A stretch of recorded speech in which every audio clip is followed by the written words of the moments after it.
Ginsberg Family Artist-in-Residence, Rico Gatson.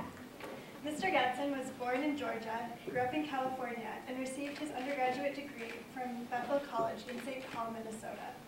He then went on to receive an MFA from Yale and currently lives and works in Brooklyn, New York. His sculpture, video, and paintings have appeared in exhibitions at Momenta Art in Brooklyn, PS1 Contemporary Art Center and the Studio Museum in Harlem, and the New Museum of Contemporary Art in New York, among others. Rico Gatson's art takes hold of familiar images in our lives, familiar histories, familiar transgressions, and resituates them. He transforms our collective memory into something quite specific to his own experiences and sense of identity. By showing us this personalized history, he questions our relationship with race, self, history, and art. Please join me in welcoming Rico Gatson.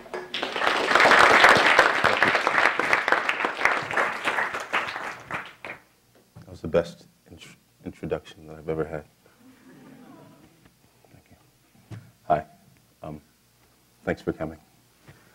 I'm happy to be here in Beloit, Wisconsin, to share my work, both in the real world. Bear with me, I'm a little tired, but trust me, I'm going to power through this. But yeah, there's a show at the gallery, and I'm happy to share that, physical, and also through images and so on. I'm going to cover about like 2001 is how many years ago? Yeah. 12, yeah, 12 years of work, starting with a few videos, and then we're going to move through some of the things described, painting, works on paper, sculpture, and installation. So yeah, there's a few videos. So I will give a brief description, and then we'll just watch the stuff, okay? And then move on. Yeah.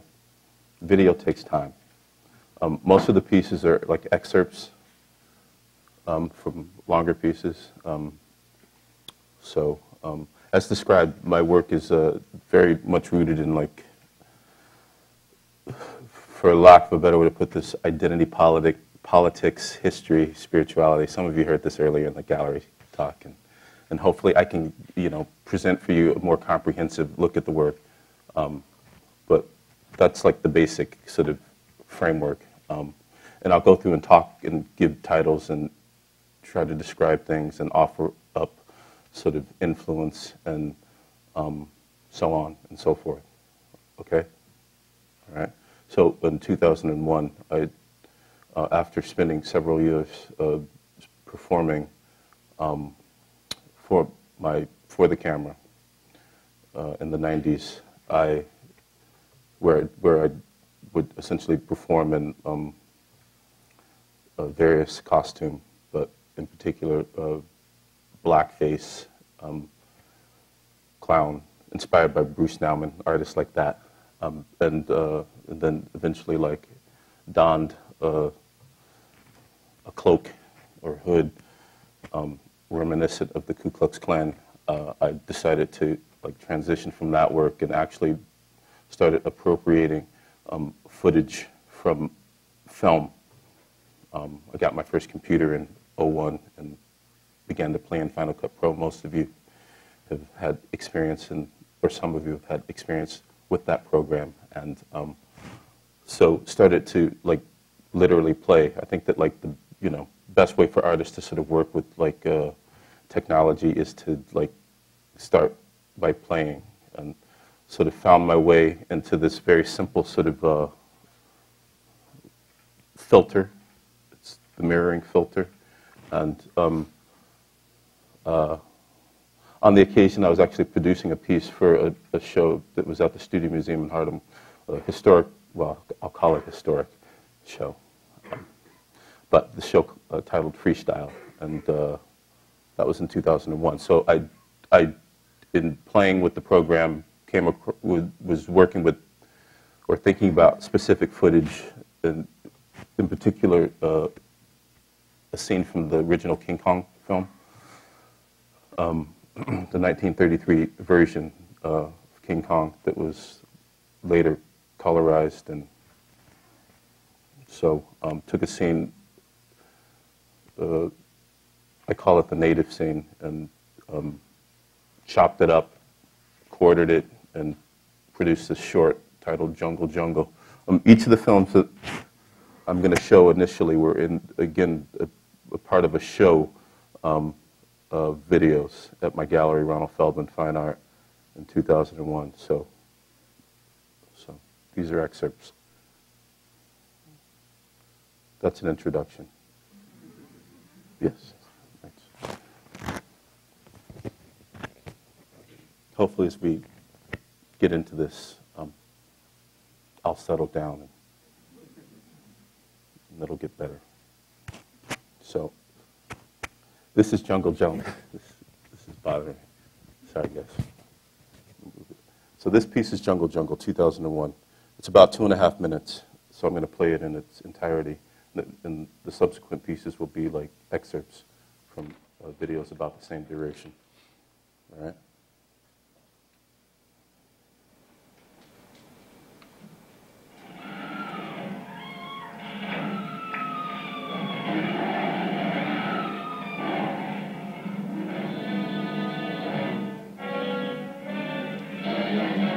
Title's not so good.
Once again, titles, very cheesy. First video, music titles. So again, 2001, there was, I mentioned 2 shows, and I'm going to try to be really good at clarifying. So there was a freestyle show that this video was shown in. And then that same year, I had my second solo show at my gallery, Ronald Feldman Fine Art, where I showed the video again, but with a group of other videos. There was, I think, 5 videos in that group. They were all projected large. They were on a program where the space, as you'll see with later images, the space is pretty large. So there's 2 spaces, and the videos were on a program where only 1 video played per space at a time. And 2001, so I'm thinking about, like, you know, a lot of stuff, you know, race being one, but, like, you know, that was also after 9/11. I think the show opened in November. 9/11 happened in September. Yeah. So, so there was a heightened sense of fear, and I was thinking about fear. I was like thinking about, you know, like fear of the other, which played well into like the whole sort of concept behind the underlying the show. Just keep that in mind as you watch these. This is the second piece, titled in the series titled Gunplay, and as you'll see, it's like really sort of plays on like this heightened sense of like violence. So I took clips from 2 films, Foxy Brown, a blaxploitation film, and The Good, the Bad, and the Ugly. All the sort of shooting or violent scenes, mashed them up, and the result is this video. So I'll try to play. And again, this is like next tape.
There's more.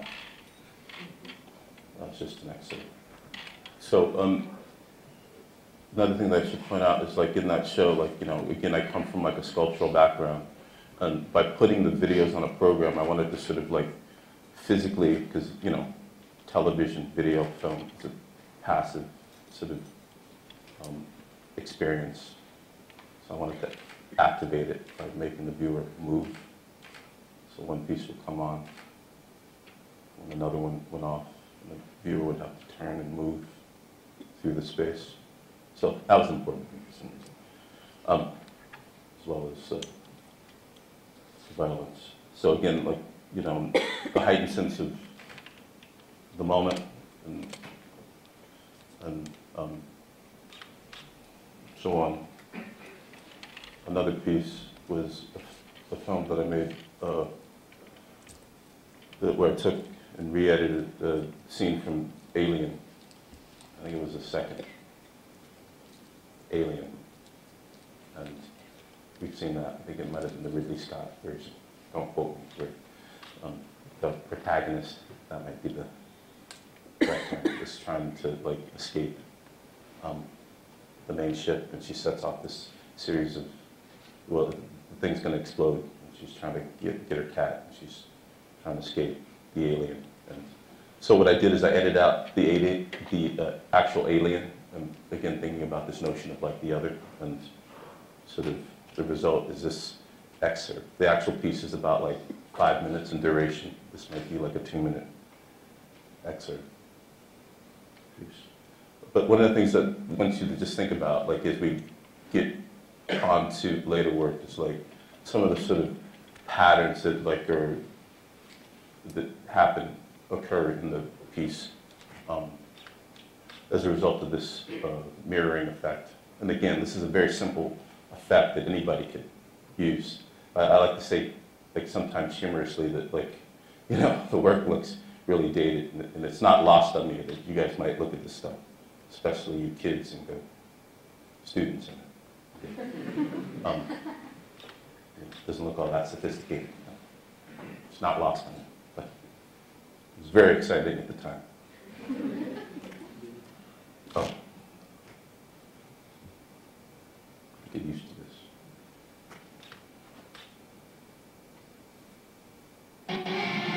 The ship will detonate in T-minus 10 minutes. The option to override automatic detonation expires in T-minus 5 minutes.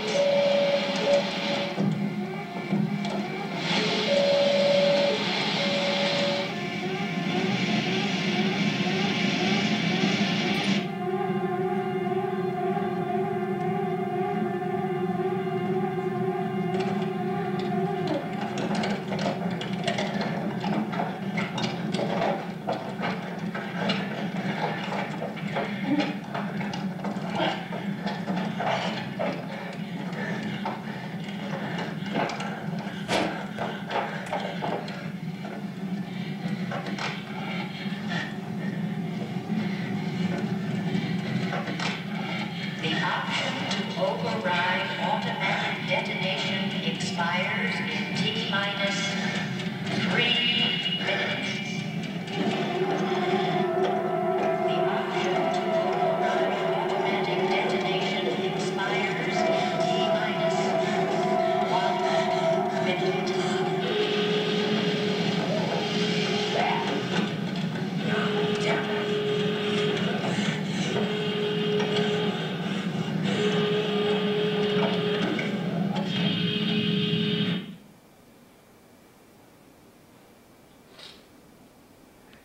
Never know how to show these videos because, you know, again, video takes time. So that's an excerpt. It's a much longer piece. One of the things I was thinking about in that piece was like, again, like this notion of like fearing like the unknown, the other, like the alien is extracted, and then like the character becomes like, as a result of the effect, distorted. So it's like, you know, I'm thinking about like how we sort of switch back and forth between like both, you know, creditor and creative power. I don't know if that was articulate enough. It's in there. So, okay, that was like, the title of that piece was Departure. There was an accompanying piece that I've not shown titled Arrival. And that was a scene from the film The Wizard of Oz, you know, the scene where the Wicked Witch enters Oz. And, you know, it was like, all sort of frantic because her sister's killed. And, you know, there was something about like that like was of interest. What I ended up doing is slowing that piece down, so it was like really slow. And so like this zany character was sort of transformed into, you know, this figure that was almost sort of mourning. So, and that was like the opposite piece of Departure. And that was titled Arrival, like she's entering into. So, but then there's like a play on like, you know, Arrival, Departure. Some of you are too young to remember 9/11. Is that true? No. Okay, good. You know, but at the time there was like this really sort of crazy, you know, sense, especially living in New York, that like, you know, with aircraft, people were afraid to fly, you know, for the longest time, like the day of, we were concerned that there were more planes on the way. And so I took inspiration for that, for lack of a better word, to sort of title the pieces based on that. Okay, anyway, so that's 2001. Let's fast forward to 2004. And I promise you that even though it seems like I'm speaking really slow, that I'm going to blast through at some point, thus keeping on the 45-minute. All right, so 2004, I had on the occasion, as mentioned, to take part in a show at the New Museum titled Living Inside the Grid, and produced a piece this piece titled, what the heck is this piece titled? Anyway, it's going to come to me in a minute. Anyway, so taking off on this theme of the grid, I wanted to sort of expand my sort of experimentation into using like video and sort of at this point feeling that I was like relying too much on this mirror effect and wanted to do something a little bit more complicated and challenging. So what we're seeing here is a schematic of like the actual installation. I don't unfortunately have view shots of the installation, but what you're seeing is like two views of a mirrored piece that comprises about, I think maybe 4 videos and 4 films as the source. Bullet, French Connection, which comes up again and again, The Exorcist, and Cotton Comes to Harlem. So, so again, the mirrored projections in a black room about 7 to 8 feet large in scale, and then there's a chant. It's called a medicinal chant. It's a chant that's performed by this Northern Sahara, the tribe from the Northern Sahara. It's a sort of apparently a cure-all chant, and so I was thinking about sort of society and ills in society, whatever, so on and so forth. But this is like just one half of like one channel of the video and the next are so.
True to form, my title is in the notes, Evidence of All Things. So, Evidence of All Things is a title that was inspired by a book by James Baldwin called Evidence of Things Unseen, which was about these murders that happened, serial murder in Atlanta in the early 80s, you heard this? So I was playing on the notion of clearly the construction of the piece is like a patchwork. So, which is also, which could also translate into this notion of fabric, which ties back into my interest in pattern, textile. So, yeah.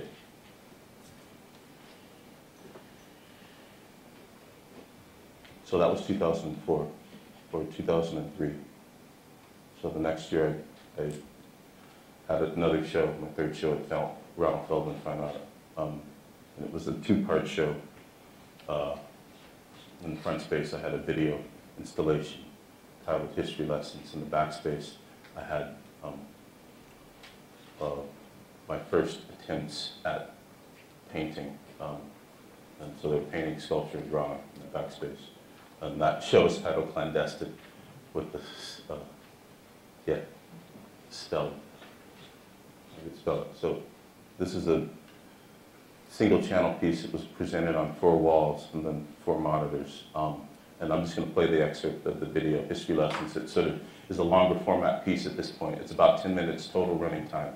And basically it's, I like to think of it as like an episodic piece. So there's small sort of pieces that comprise the whole. So, and it's sort of built around like this music video, inspired by the song A Pawn in Their Game by Bob Dylan. So, so it's, the notion is like it's sort of like this sort of quick sort of like, you know, movement through like representations of like race through film. Starting with clips that I reworked from Birth of a Nation, and then culminates in this sort of really kind of frantic, rapid sort of fire presentation of like images taken from like the Watts riot. So like 1915 in literal time to 1965, but that's literal time, not hard time. So I'll play the piece. It's about 3 minutes. Bear with me as we get through these videos. We're almost there.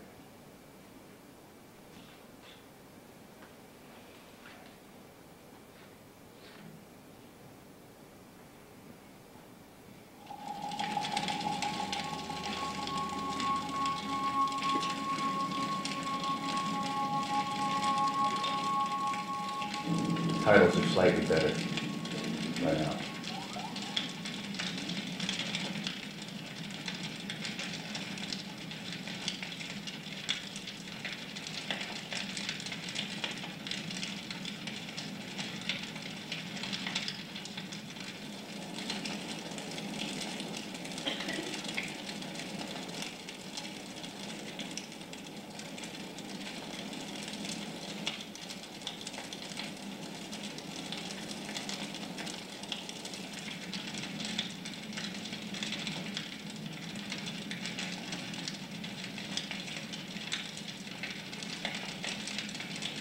Since there's very little audio, I'm going to talk over it. So just envision you're in a room where the videos are playing around you. So I never intended for this piece to be like a sit-down, you know, experience where you watch real time. The intent was that it was like more of an experience within the piece, you know, so the viewers are part of it. And like I said, it's about 10 minutes, 12 seconds total running time.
driver's blood. A finger fired the trigger to his name. A handle hid out in the dark. A hand set the spark. Two eyes took the aim. I typically like to say at this point, my daughter, who's now almost 10, was like 1. We were looking at a lot of baby Mozart. And it just passed. I didn't realize until later I was really being affected by that. So, whatever. Yeah, so that's like, you know, it's pretty heavy content, you know, to unravel in there. But, you know, again, like I'm trying to create this sort of experiential thing for the viewer, you know, whereas, you know, I've done the work. I think that, like I was saying this earlier, or at least attempting to say that, like, you know, that part of our job as artists is to sort of take stuff, process it, you know, put it back out in the world so that, like, the work is done, you know, so that the viewer can hopefully receive it, you know, without having to sort of, like, carry the weight of it or something. Sorry. He's wearing headphones. All right, so that's history lessons. Like I said, it was a 2-part show. I'm going to go a little quicker now because we're getting close to time. So it culminates in, like, again, the footage from the Watts riots, which is, again, very graphic. And then we go to the backspace, and this sculpture, this very crudely constructed form titled Separatist Celebration. Very loaded title. But I was thinking about Celebration, Florida, and like that idyllic town, you know, and it also relates back to this part of the work, this work that involves the Klan that I didn't include in the earlier part of the presentation, but like there was this book called Women in the Ku Klux Klan, and I was thinking very much about gender specificity when it comes to, like, you know, that history, you know. When I came across the book, I was, for whatever reason, struck that, like, you know, because I always sort of, like, thought of, like, the Klan as, like, very male, and, you know, so this notion of women in the Ku Klux Klan was of interest to me, and I did a whole series of work. It's a really sort of interesting history in terms of, like, women rights and the Klan and so on, if you want to read it. But so this is a piece titled Separate Celebration. It was literally like thinking about, like, you know, notions of, like, how we learn sort of, you know, identity and or shaped by, you know, where we're from and so on. Detail. And then I'm literally at this time, like, trying to make paintings or things that look like paintings. This is a construction. It's Untitled Black Dots. It's literally the piece in the show. The flag, Southern Comfort, has the sort of raised bumps, the dots. This is like a part of an earlier series with the dots that eventually went into the work and was less sort of apparent. And that was, this came about, there was some wood by the dumpster on my floor, and I rescued it and made art out of it. Then I eventually sold this piece to an architect. They liked it because they thought it looked like a cityscape.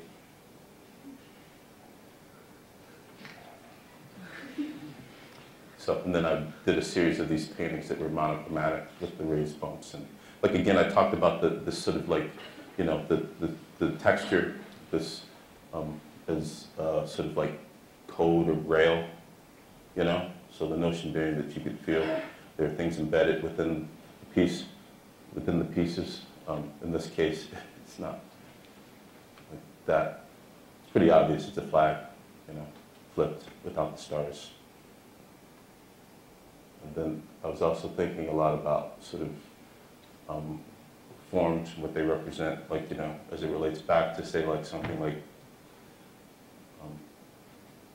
the Klan in specific, but like deconstructing, like, you know, the origins of, like, the term kuklos, which was circle. But I was also thinking about like mandalas, you know what I mean? And these forms that are kind of meditative, so like this kind of contrast and, you know, multiple layered meaning was important to me. So like kuklos sort of birthed these paintings that I'm not going to claim that they were like super successful, but I spent some time making them, you know, and then they kind of morphed into this exploding dot radiating from the center. And lots of detail. And the way I made these was just all by hand, like with these tubes of paint. I guess I was explaining to some students the bottles that they use for like sauces and cooking. So I lay out the pattern, lay it on the dots, paint. And, you know, jokingly, like I'd say that getting these works correspond with having a small child and needing to sell stuff. Suffice it to say, I didn't sell any of these paintings. I still own them, so in case.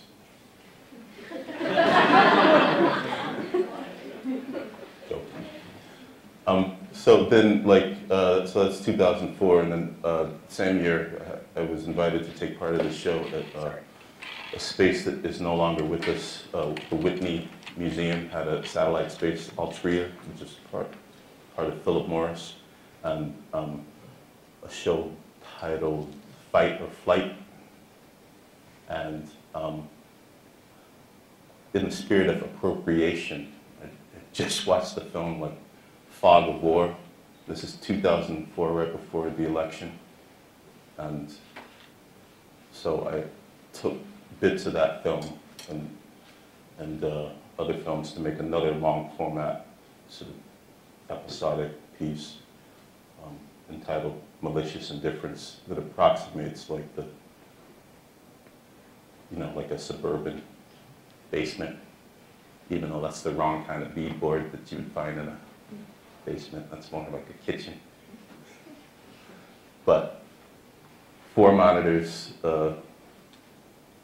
this video taken from like Fog of War, Jackass the movie, Foxy Brown, yeah, and some other vignette that I threw in there. I don't have the piece. These are installation views.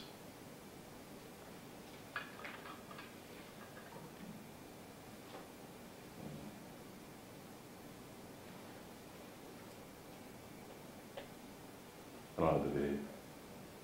There's also a clip from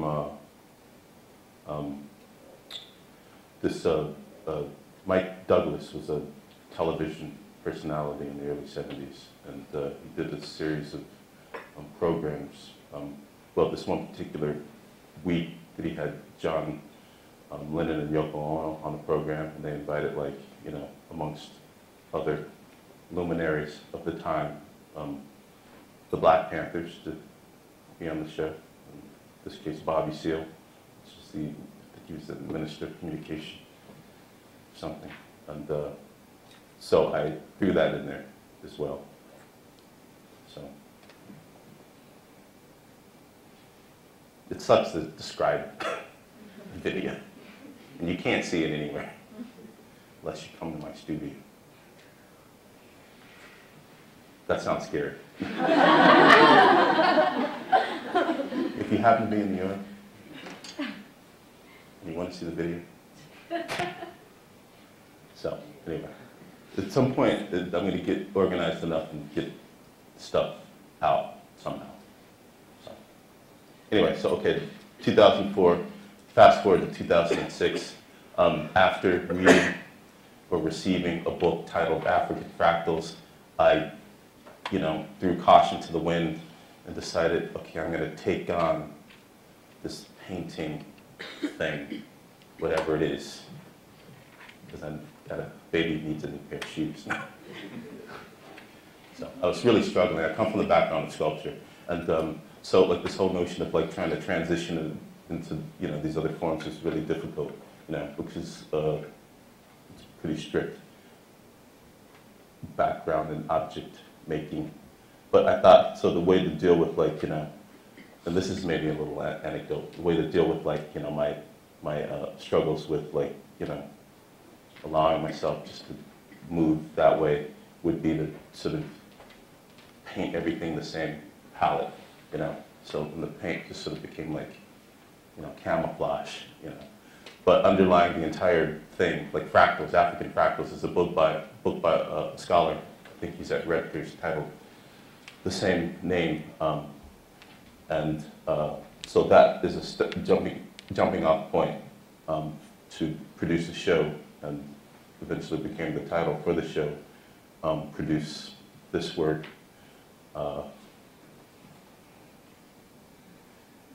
These paintings, 4x4 paintings shown together, and thinking about symbols, embedded symbols, like, the sort of co-option of symbols, and or the transformation of said symbols. So I was trying to embed, like, very specific symbols, in this case, the swastika, thinking again about origin, it's in there. And then like various other sort of like Nordic symbols. Again, like, they eventually, well, they originate, have specific meaning, and then are transformed. And so I'm thinking about that, reclaiming, transforming, and using for my own kind of purposes. But I'm also thinking about like African textile, fabric, rhythm, pattern, and so on. All right, so sculpture. Whipping post, large, but again, like the symbol that is not lost on anybody. Christian cross, so sort of trying to make like, connections with the notion that is, a torture device, but also the whipping post, is, and then like in following with like this, some of the descriptions in the book. Well, that's a close. Thinking about like, I've done a series of light pieces over the years, some of which I excluded from an earlier point, but this is titled Recursive Form and Native Design. And this piece that's in the show at the right is titled Southern Comfort, and it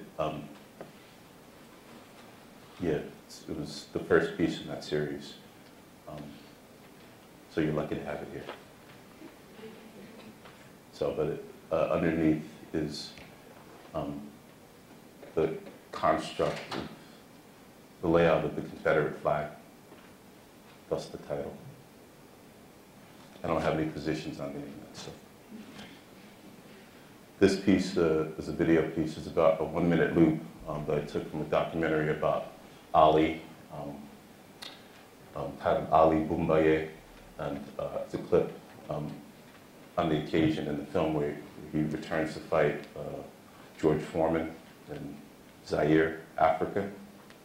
The legendary fight where he was expected to be destroyed, but Ali was like the people's champ, So like, the scene is, actually I have the video. Why describe it? I can show it. This is just to show the actual piece. I unfortunately did not include an installation view. So this is in my little studio.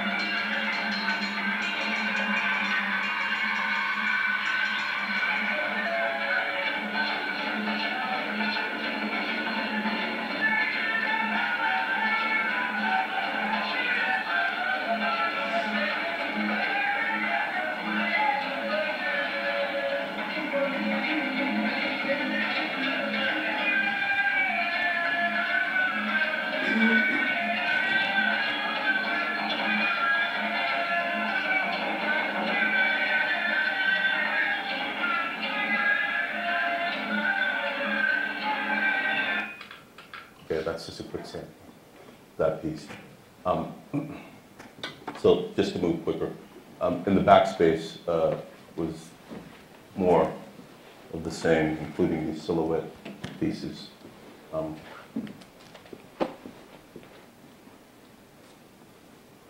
the piece in the right foreground is titled Option Block. Piece across in the middle is titled Whipping Post Medium. The piece in the back is Nazi Eagle. And I can't really tell that detail. And then there are 4 paintings.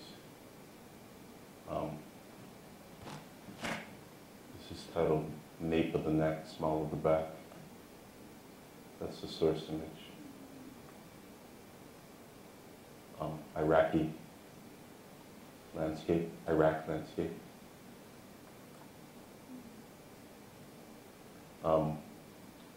Lower Ninth Mausoleum.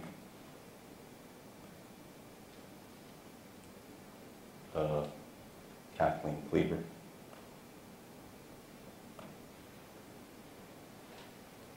At the time, this is all 2006, at the time, not that it matters, but I didn't sell any of these works in the show. But eventually sold all 4 of those paintings to museums.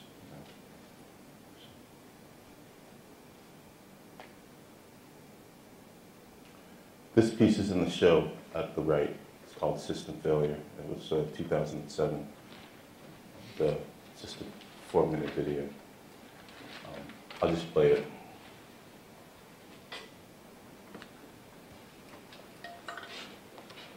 It's an excerpt.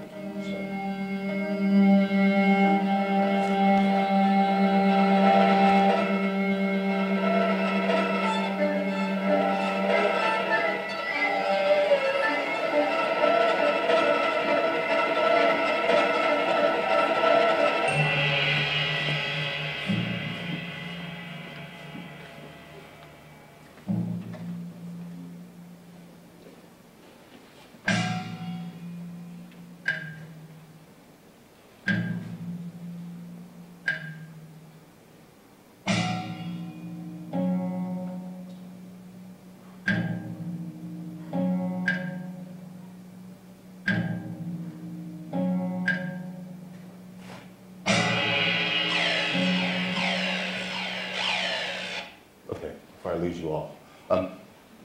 That's at the right. You can watch it on your own time. Okay, I'm going to blow through these now.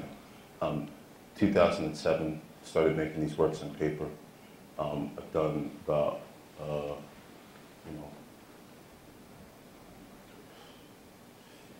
50 so far, most of which found homes. So they're essentially collages, colored pencil on paper, 22 by 30, with various sort of significant figures.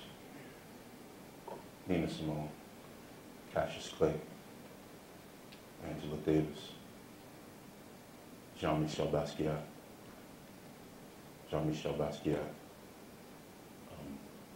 Celia Cruz. And this piece is just a piece that I like, that I sold. It was going to be a part of a series titled Personal Stages. This is the only one in that series.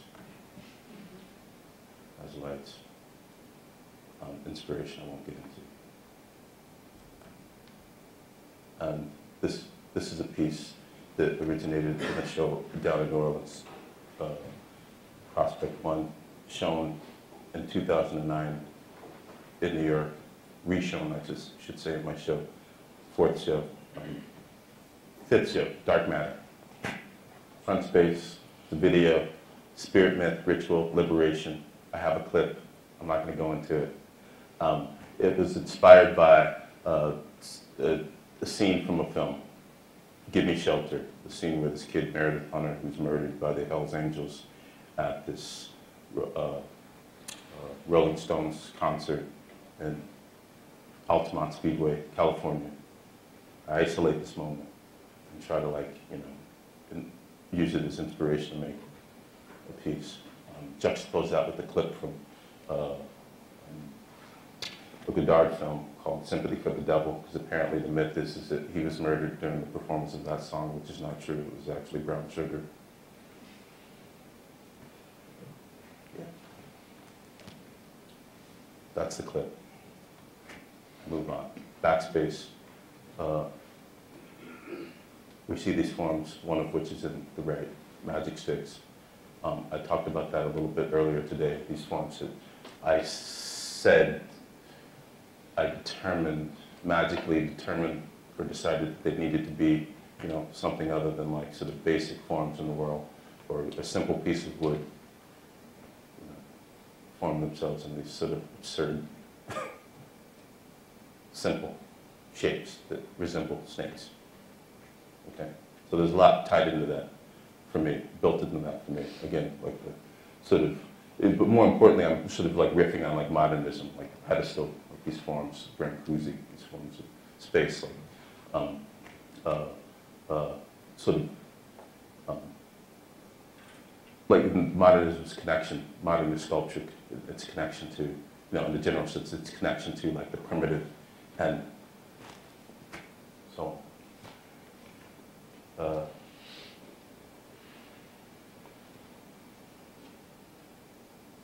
This piece, not unlike the other piece that resembled it, that came a few years earlier, was also a piece that was these panels of wood laying by the dumpster that I rescued.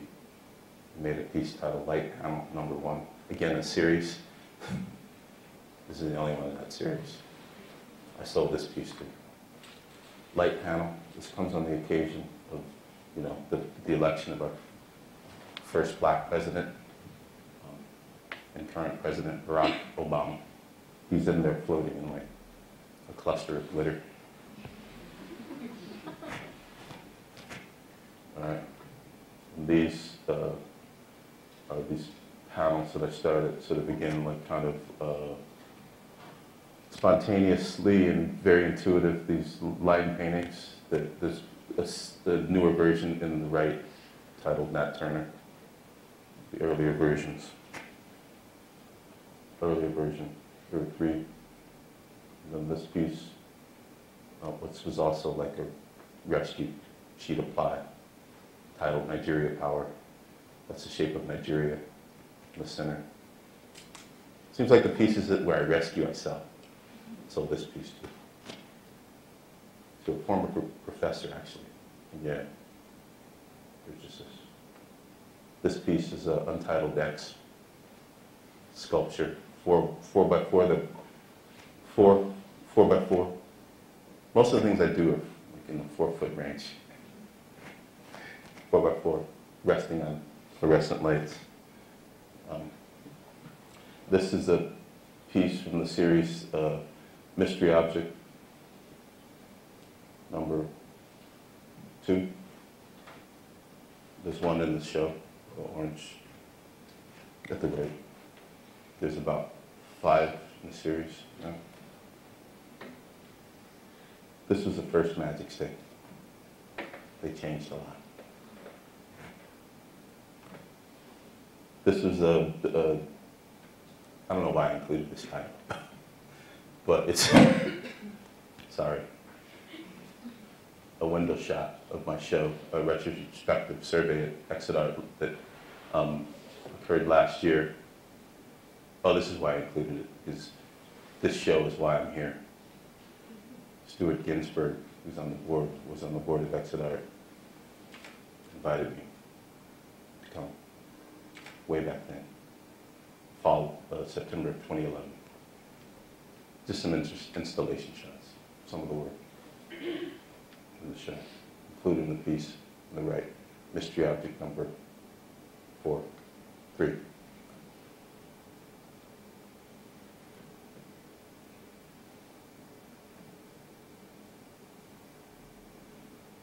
Untitled, Double Michael. An earlier piece from '97, Picky Cage. There's a video. Pieces in the right, Magic Stick number 12 or something. 13. And then these are a series of 24 by 24 paintings. a couple in the museum, Untitled Sam Cooke in the show, and then Untitled Portal. These had various titles too. Untitled Nigeria, Untitled Basquiat. This is a piece titled Soul Food.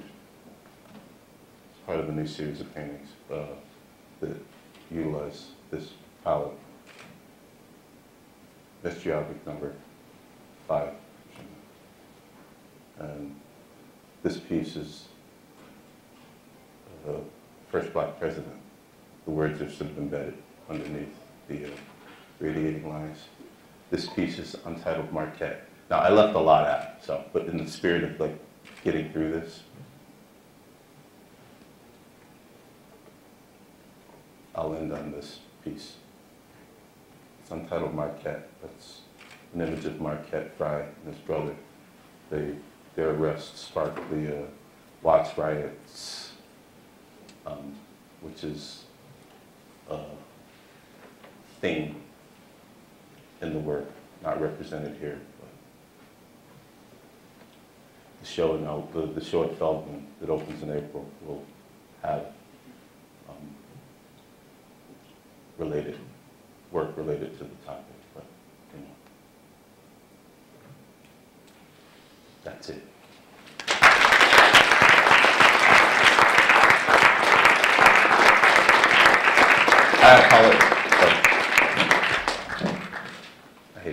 I apologize. I'm like really tired. It's been a long day. But thank you for allowing me to share the work. And, I guess at this point, I don't know if you guys might have classes or something, but we could open it up for questions. If you have questions. Don't be afraid. I won't bite. Remember, I'm here for you. All the way from, yes? How do you pick the sound that goes along with your video? How do I pick it? Or like why, like, just explain it. What's that? Like, can you explain the, like, why, I don't know, it's all kind of similar, it sounds like chaotic or like noise, but like, I don't know, how do you pick out? Yeah, in the piece history lessons, there's like the, you know, with the really sort of like graphic images of the guy with the axe. You know, I mean, I went with something like literal, like it's almost like paranormal, you know? So I'm gonna play on like the sort of strangeness of like trying to like process like that imagery, more important history, you know? So, but from various sources, yeah. So, I mean, one of the part of my studio practice is to, you know, play music, to listen to music as I'm working. So, you know, so I'm always, you know, I used to say more that I think a lot about music, you know. That relationship is very important. So, yeah.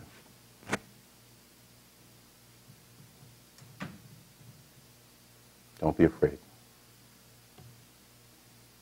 Grace. This is again kind of about your titles, but I'm curious about how your untitled works have titles. Exactly. So is that a sort of like indecision to like really naming the object and like really giving it a name or a purpose, or is that supposed to be an ambiguous question for the viewer? Could you talk about that a little bit, about your untitled pieces that have titles? Yeah, I think it's perhaps an unintended strategy to sort of, you know, take the viewer to something specific while leaving the door slightly ajar. You know, you can get in, go in, and you can leave, you know. So, I mean, I think that's the best answer I can give you about that. You know? But it's also like, you know, having fun with, you know, taking liberties with titling, you know. It's not really about, hopefully it doesn't feel like, you know, indecision, but it's being playful. You know, but there are specific things I want to say. Sometimes you don't always have, like, you know, You know, like, yeah.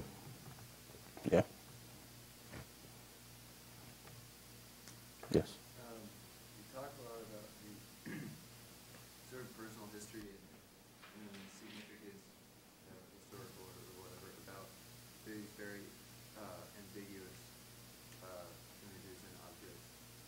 Do you intend for those images and objects to be deciphered over time by whoever produces them or people who enter the gallery, or is that something that you sort of enjoy having to yourself and want to continue? Yeah, I mean, I hope that like things unfold like slowly, if I'm understanding your question, you know, yeah, and that the viewer takes away something.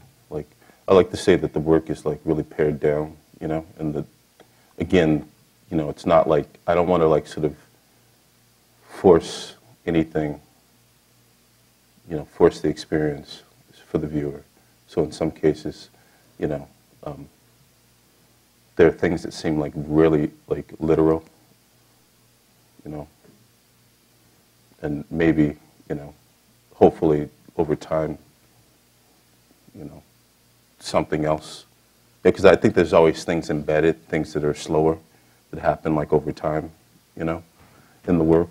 And I hope that like, yeah, that you know, the viewer has that experience, you know, rather than like the sort of like, you know, sort of being confronted, you know, with some of the content, you know, initially. That did answer your question, did it? It did? Oh, yeah.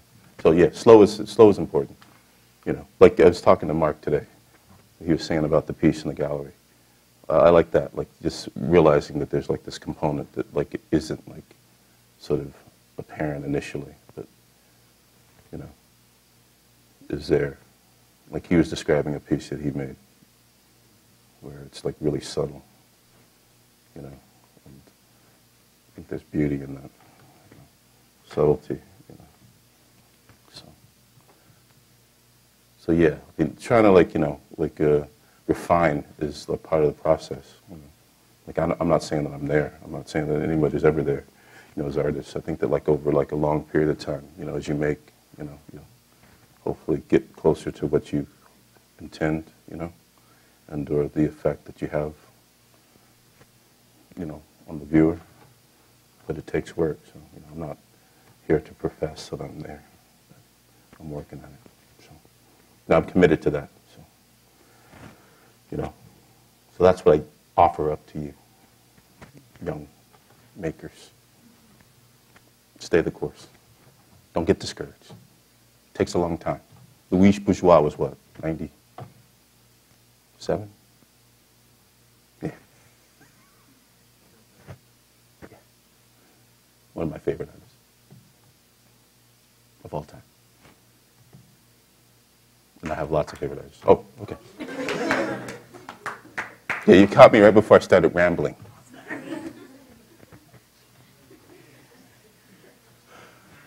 Anyway, thank you. I hope you guys enjoyed seeing the stuff. Of course, I'll be around for another day. If you see me around campus and want to ask some questions, catch me in the gallery. You know, hold me to the fire. Yeah, that's why I'm here, to be held to the fire. Sorry, I was a little bit tired tonight. But hopefully it wasn't too, you know, bad. Maybe I'm fishing. No. So, but thank you.